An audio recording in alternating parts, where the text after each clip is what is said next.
नमस्ते, स्मिता मीडिया में आप सबका बहुत बहुत स्वागत है। My name is Subhasmita, welcome to a new vlog. ये वाला बैकग्राउंड बहुत अच्छा है बाकी सबसे।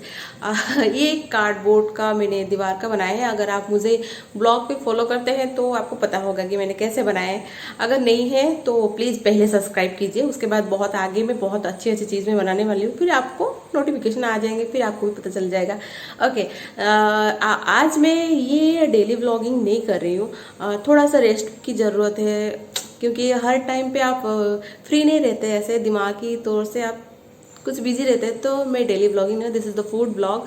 और मैं इसमें एक थंबनेल में मैंने दे दिया है कि भाई क्या है, किस चीज़ से मैं बनाने वाली हूँ इंग्रेडिएंट। तो टाइम वेस्ट नहीं करते और इस रेसिपी की तरफ निकल जाते हैं। I am right. मैंने साबुत मूंग दाल या होल ग्रेन मूंग दाल को कम से कम 1 घंटे के लिए भिगो के रखा था। भिगोने के बाद क्या वो जैसे कि आप पिंच करोगे कि आप वो 2 टुकड़े में उसका डिवाइड हो जाए, उसका छिलका नहीं निकलना चाहिए, क्योंकि हम कुकर में देने वाले हैं तो छिलका निकलेगा तो वो ऊपर ही आ जाता है। तो हमको छिलका नहीं निकालना है उसका। मूंग दाल भीगने के बाद फूल जाता है, तो इसीलिए मैंने कटोरी में नाप लेके उसको डाला था, क्योंकि मुझे उसी हिसाब से पानी देनी थी।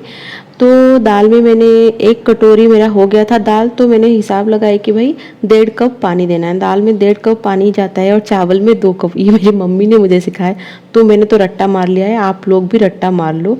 फिर इसमें मैंने चुटकी भर हल्दी डाला था, क्योंकि ये ग्रीन मूंग दाल है तो ज़्यादा हल्दी की ज़रूरत नहीं है, लेकिन इंडियन खाना में हल्दी की ज़रूरत है, इसीलिए डाला। और मैं ये पिंक सॉल्ट यूज़ कर रही हूँ, जो बहुत ही अच्छा रहता है हेल्थ के लिए। और इसमें कम से कम 84 मिनरल्स रहते हैं। लोकल ग्रोसरी स्टोर में आपको कहीं पे मिल जाएगा। अगर आपको नहीं मिलता है तो मैं आपको डिस्क्रिप्शन में लिंक दे देती हूँ, तो आप वहाँ पे जाके खरीदारी कर सकते हैं।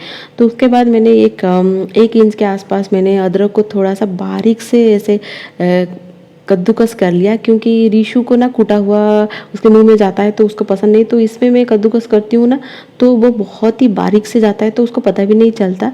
तो ये टेस्ट एनहांस करने के लिए मैं अदरक डाल रही हूँ, आप लोग डालो, फिर आप लोग बताना कि भाई टेस्ट कैसा था। अब सारे मसाले वसाले डाल दिए और रेडी हो गए ये गैस के ऊपर जाने के लिए। उसको 2 सीटी लगानी है, ज़्यादा सीटी नहीं लगानी, नहीं कि तो उसका क्या छिलका निकल जाएगा।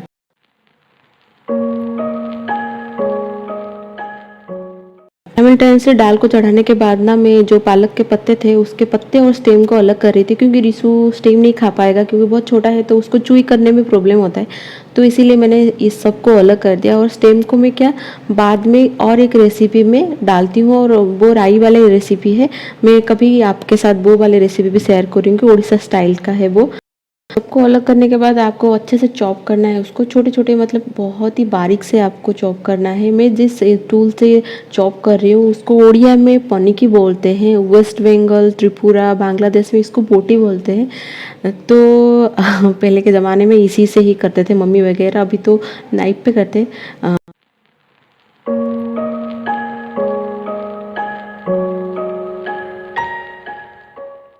अब देखते हैं दाल की सूरत कैसा है।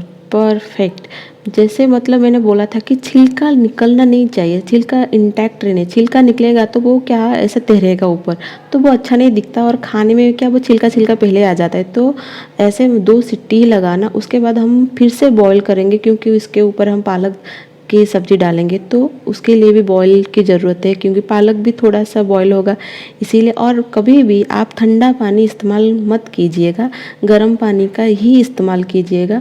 ठंडा पानी से क्या होता है, आपका जो कुकिंग प्रोसेस वो स्लो हो जाता है, तो ये नहीं करना है आपको।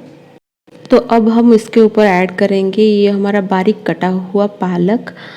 अगर आपको लगता है कि पालक को डालने के बाद आपकी दाल में थोड़ी सी पानी की ज़रूरत है, तो आप भी पानी इस्तेमाल कर सकते हो, लेकिन गर्म पानी ही इस्तेमाल करना। मैं बार बार रिपीट कर रही हूँ कि आपको गर्म पानी ही इस्तेमाल करना है। ये है रेसिपी का लास्ट पार्ट, जो है तड़का देना। तड़का देने के लिए मैंने चूल्हे के ऊपर कढ़ाई चढ़ा दी। फिर तड़का देने के लिए आपको चाहिए सरसों का तेल। आप कोई भी तेल इस्तेमाल कर सकते, लेकिन पालक के साथ सरसों का तेल बहुत ही अच्छा जाता है। तो उसके बाद मैंने 1 चम्मच राई ली थी, कड़ी पत्ता, मिर्ची, जो मिर्ची मैं क्या बाद में डालूंगी, रिशु का निकाल दूंगी, फिर उसके बाद ही मैं अपने दाल में डाल दूंगी। और मैंने कूटा हुआ लहसुन लिया था, जो इस दाल के साथ बहुत ही अच्छा जाता है। उसका अरोमा इज़ सो गुड, आप मतलब खुद को रोक नहीं पाओगे टेस्ट करने के लिए। कढ़ाई को अच्छे से गर्म होने के बाद ना मैंने उसके ऊपर तेल डाला। तेल को 2-3 सेकंड के लिए मैंने गर्म होने के लिए छोड़ दिया। फिर उसके ऊपर मैंने राई डाल दी। राई के बाद मैंने राई को थोड़ा सा स्पटर होने दिया। फिर उसके बाद मैंने कड़ी पत्ता डाला। कड़ी पत्ता मैं ऐसे नहीं डाल पाती क्योंकि वो कभी कभी डाल देती हूँ, कभी कभी डर लगता है, तो मैंने चम्मच के थ्रू उसको डाला और कड़ी पत्ता को 1-2 सेकंड के लिए फ्राई किया। फिर उसके बाद मैंने जो कूटा हुआ लहसुन है उसको डाला। लहसुन को अच्छे से उसको फ्राई करना है जब तक वो लाइट ब्राउन ना हो जाए। लहसुन का कलर चेंज हो जाने के बाद हमको इसके ऊपर डाल देनी है पालक और मूंग की दाल को। तड़का देने के बाद कम से कम 10 मिनट के लिए हमको इसको धीमी आंच में पकानी है। पालक हमने कच्चा पालक डाला था जो धीमी आंच में पकेगा और उसका टेस्ट बहुत ही अच्छा जाता है। हमने बॉईल नहीं किया था, इसीलिए हमको धीमी आंच में इसको पकानी है। जो पालक धीमी आंच पे पकता है ना तो उसका टेस्ट बहुत ही अच्छा रहता है। 10 मिनट पकने के बाद आपकी दाल की सूरत कुछ इस तरह का होगा।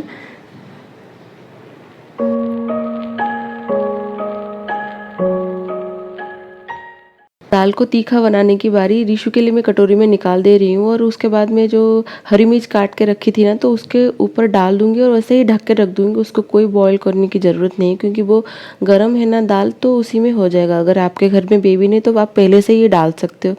तो रीशु है इसीलिए मुझे ये सब सोचना पड़ता है। अब है फाइनल लुक की बारी। ये taste wise and look wise बहुत टेम्पटिंग है। आप एक बार बना के खाओ, आपको पता चलेगा इसका टेस्ट कितना अच्छा है। अगर मैं इसको थोड़ा सा ग्लास के बाउल में रखती तो इसका रंग और ज़्यादा उभर के आता। और ये हमारा रीशु आ गया खाने के लिए। रीशु वाओ, तुझे पता है ऐसे खाते हैं री? Wow yummy. नींबू और इसके साथ आप नींबू लगा के खाना, नींबू छिड़क के, तो ये बहुत ही टेस्टी लगेगा। और रीशु को खिला के रीशु अभी हमें रेटिंग देगा कि हम पास हुए या फेल। रीशु फर्स्ट टाइम खा रहा है। वाओ, ये ले, ये ले, ले नहीं, ये ले। कैसा है रीशु? यम्मी। तो हम पास हो गए। नींबू खा रहा है।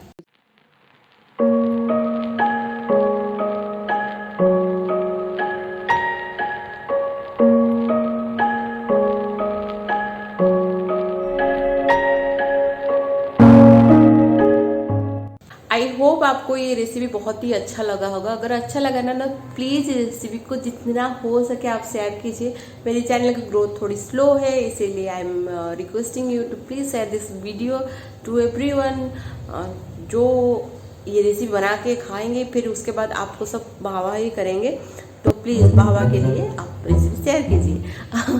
और इसी के साथ ही आज का ये जो फूड का व्लॉग है मैं यहीं पे ख़त्म करती हूँ। आई होप आप सब अच्छे ही होंगे और हमेशा की तरह बोलूँगी keep smiling, be happy, her her Mahadev. Please subscribe कीजिए।